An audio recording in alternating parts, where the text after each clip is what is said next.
जो 2027 के यूपी चुनाव की दशा और दिशा तय कर सकती है। आपको याद होगा पिछले साल 24 नवंबर को संभल में हिंसा हुई थी, कई लोग मारे गए थे। ये खून खराबा क्यों और कैसे हुआ आपको फिर से बताएंगे, लेकिन उसके पहले इस हिंसा से जुड़ी सबसे नई खबर जान लीजिए। हिंसा की जांच के लिए बने न्यायिक आयोग ने अपनी रिपोर्ट मुख्यमंत्री योगी आदित्यनाथ को सौंप दी है। 450 पेज की यह रिपोर्ट वैसे तो गोपनीय है, लेकिन सूत्रों के हवाले से इसके अंदर की जो बातें निकलकर सामने आई हैं वो बेहद चौंकाने और डराने वाली हैं, सावधान करने वाली हैं। संभल हिंसा के पूरे 277 दिन के बाद यह रिपोर्ट आई है। इस जांच आयोग में इलाहाबाद हाईकोर्ट के retired justice Devendra Kumar Arora, retired IAS Amit Mohan और रिटायर्ड आईपीएस अरविंद कुमार जैन शामिल थे, जिन्होंने 2 किताबों की शक्ल में 450 पन्नों की रिपोर्ट तैयार की। सूत्रों के मुताबिक इन पन्नों पर लिखी बड़ी बातें क्या हैं, अब जरा उसके बारे में भी आप जान लें। पठान तुर्क के आपसी संघर्ष में संभल दंगों का केंद्र रहा है। 1947 से हर दंगे में मुख्य रूप से हिंदुओं को मारा गया। 24 नवंबर 2024 की हिंसा में भी हिंदुओं को निशाना बनाने की साजिश थी। हिंसा भड़काने के इरादे से बाहर से दंगाइयों को लाया गया था, लेकिन पुलिस की मौजूदगी से हिंदू बच गए। हिंसा में तुर्क पठानों ने पुरानी रंजिश में एक दूसरे को मारा। ये खुलासे तो पिछले साल हुई हिंसा को लेकर हैं। आगे जो मैं आपको बताने जा रही हूं उसे देखकर आप यकीन मानिए पूरी तरह से चौंकने वाले हैं। दंगों और तुष्टीकरण की राजनीति ने संभल की डेमोग्राफी बदल दी। आजादी के वक्त संभल नगर पालिका में 55% मुस्लिम, 45% हिंदू थे, लेकिन 78 साल के बाद अब यहां पर मुसलमान 85% हो चुके हैं, तो हिंदू सिर्फ 15% रह गए हैं।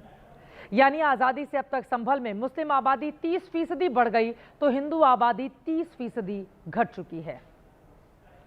आजादी के बाद संभल में अब तक 15 दंगे हो चुके हैं। मिसाल के तौर पर 1947, 48, 1953, 1958, 1962, 1976, 78, 1980, 1990, 92, 95, 2001 और 2019, जब संभल को दंगों की आग में झुलसाया गया। सूत्रों का दावा है कि इस रिपोर्ट में संभल को लेकर एक और बड़ा खुलासा है। संभल कई सारे आतंकवादी संगठनों का अड्डा बन चुका है। अलकायदा, हरकत उल मुजाहिदीन जैसे आतंकवादी संगठन यहां पर पैर पसार चुके हैं। आतंकवादियों की अमेरिकी सूची में शुमार मौलाना आसिम उर्फ सना उल हक भी संभल का ही रहने वाला था। रिपोर्ट के मुताबिक संभल में अवैध हथियार और नारकोटिक्स गैंग भी पहले से सक्रिय थे। इस रिपोर्ट में एक और जिस सबसे बड़ी बात का जिक्र है, अब वो जरा जान ले। ऐतिहासिक हरिहर मंदिर के अस्तित्व के सबूत, जो संभल में मंदिर मस्जिद विवाद को नया रंग दे सकता है। हालांकि ये सारी जानकारियां सूत्रों के हवाले से सामने आई है, क्योंकि जांच आयोग के सदस्य और सरकार के अधिकारी की ओर से औपचारिक रूप से अभी तक इस पर ज्यादा कुछ नहीं बोला गया है। जो संभल में जो घटना हुई थी, इसके जांच के लिए जो प्रदेश सरकार ने जो न्यायिक आयोग गठित किया था, आज उन्होंने अपनी रिपोर्ट माननीय मुख्यमंत्री जी को सौंपी है और उस पर आगे की कार्रवाई की जाए। जो जांच हमको सौंपी गई थी कमीशन को, उन बिंदुओं पे माननीय मुख्यमंत्री जी को आज सुबह 10 बजे कमीशन ने रिपोर्ट सौंप दी है। कोई टिप्पणी नहीं कर सकता हूँ, गोपनीय रिपोर्ट है। दरअसल इस रिपोर्ट को कैबिनेट में पास कराया जाएगा, फिर इसे विधानसभा में पेश किया जाएगा, तब जाहिर सी बात है इसमें लिखी बातें भी सार्वजनिक होंगी। फिलहाल मैं आपको बीते साल 24 नवंबर का वो मंजर दिखाती हूं जब संभल को सुलगाया गया, शहर को हिंसा की आग में झोंका गया। ये सब तब हुआ जब जामा मस्जिद के सर्वे के दौरान बड़ी संख्या में लोग जमा हो गए थे। भीड़ अचानक हिंसक हुई, पुलिस टीम पर पथराव किया, आगजनी की गई। इस दौरान गोलीबारी में 4 लोगों की मौत हो गई। हिंसा के बाद पुलिस ने 79 उपद्रवियों को गिरफ्तार किया, जबकि समाजवादी पार्टी के स्थानीय सांसद जियाउर रहमान बर्क, विधायक इकबाल महमूद के बेटे सुहेल इकबाल सहित 40 लोगों के खिलाफ नामजद और 2750 अज्ञात लोगों के खिलाफ एफआईआर दर्ज की गई। 18 जून 2025 को एसआईटी ने 1128 पन्नों में सांसद बर्क समेत 23 लोगों के खिलाफ कोर्ट में चार्जशीट दाखिल की। हालांकि इसमें समाजवादी पार्टी विधायक के बेटे सुहेल इकबाल का नाम शामिल नहीं था। फसाद की जड़ में संभल का जामा मस्जिद बनाम हरिहर मंदिर विवाद है। हिंदू पक्ष के मुताबिक बाबर ने 1929 में हरिहर मंदिर को तोड़कर वहां पर मस्जिद बनवाई थी। इसे लेकर 19 नवंबर 2024 को संभल कोर्ट में याचिका दायर हुई।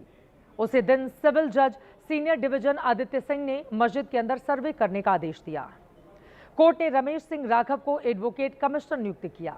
उसी दिन शाम 4 बजे सर्वे के लिए टीम मस्जिद पहुंच गई। 2 घंटे सर्वे किया, हालांकि उस दिन सर्वे पूरा नहीं हो पाया। इसके बाद 24 नवंबर को सर्वे की टीम जामा मस्जिद जा पहुंची। मस्जिद के अंदर सर्वे हो ही रहा था, तभी बाहर हिंसा भड़क उठी। सील बंद लिफाफे में सर्वे रिपोर्ट संभल कोर्ट में जमा हो चुका है। यह मामला अभी भी अदालत में चल रहा है। विवाद मस्जिद के सर्वे से शुरू हुआ, इसके बाद हिंसा की जांच हुई और उपद्रवियों की खोजबीन की जाने लगी तो बिजली चोरी का खुलासा हो गया था। फिर 14 दिसंबर 2024 को पुलिस जब संभल के खग्गू सराय इलाके में जांच करने पहुंची तो एक मंदिर मिल गया। दावा किया गया कि यह मंदिर 1978 के दंगों के बाद से ही बंद है। इस मंदिर के नजदीक ही सांसद जियाउर रहमान बर्क का घर भी है। 24 नवंबर 2024 की हिंसा के बाद संभल में 3 मंदिर मिले, महादेव मंदिर, राधा कृष्ण मंदिर और बांके बिहारी मंदिर। कई ऐतिहासिक बावड़ी और कूप मिले हैं। प्रशासन के मुताबिक संभल में कुल 87 देव तीर्थ स्थल हैं। मार्च 2025 तक इनमें से 58 मिल चुके थे, बाकी की तलाश जारी है। लेकिन असली विवाद तो मस्जिद मंदिर से जुड़ा हुआ है। हिंदू पक्ष के मुताबिक इतिहास की किताबों, सरकारी दस्तावेजों और धर्म ग्रंथों में संभल में हरिहर मंदिर का जिक्र है। मान्यता यह भी है कि संभल में ही भगवान विष्णु के 10वें अवतार कल्कि का जन्म होना है। इस बीच संभल हिंसा की न्यायिक जांच रिपोर्ट के रूप में यूपी के सबसे नए और बड़े विवाद का जन्म हो चुका है, जो यकीनन 2027 के चुनाव में बड़ा मुद्दा बन सकता है। ऐसे में इस पर राजनीतिक गहमागहमी भी शुरू हो चुकी है।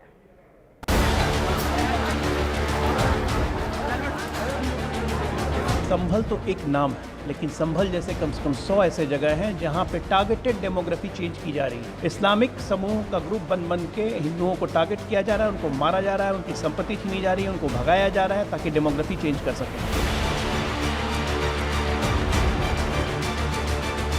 फैसला लिखा रखा हुआ है पहले से खिलाफ। आप क्या खाक सफाई देंगे? भारतीय जनता पार्टी का कोई भी हथकंडा अब पीडीए के सामने चलने वाला नहीं है। संभल की डेमोग्राफी बदलने का कार्य किया गया है। वहाँ किस प्रकार से हिंदुओं को डरा के धमका के उनका पलायन कराया गया। अब सरकार को इस पर बड़ी कार्रवाई करने की जरूरत है। इस भारत का इस्लामीकरण करने का जो इनका ध्येय है, उसी का परिणाम ये है कि 1947 में जिस जिले की आबादी 45% थी, वो घट करके 15% पर आ गई है। हम हिंदुस्तान में हैं, पाकिस्तान में हैं या बांग्लादेश में, ये हमें विचार करना होगा।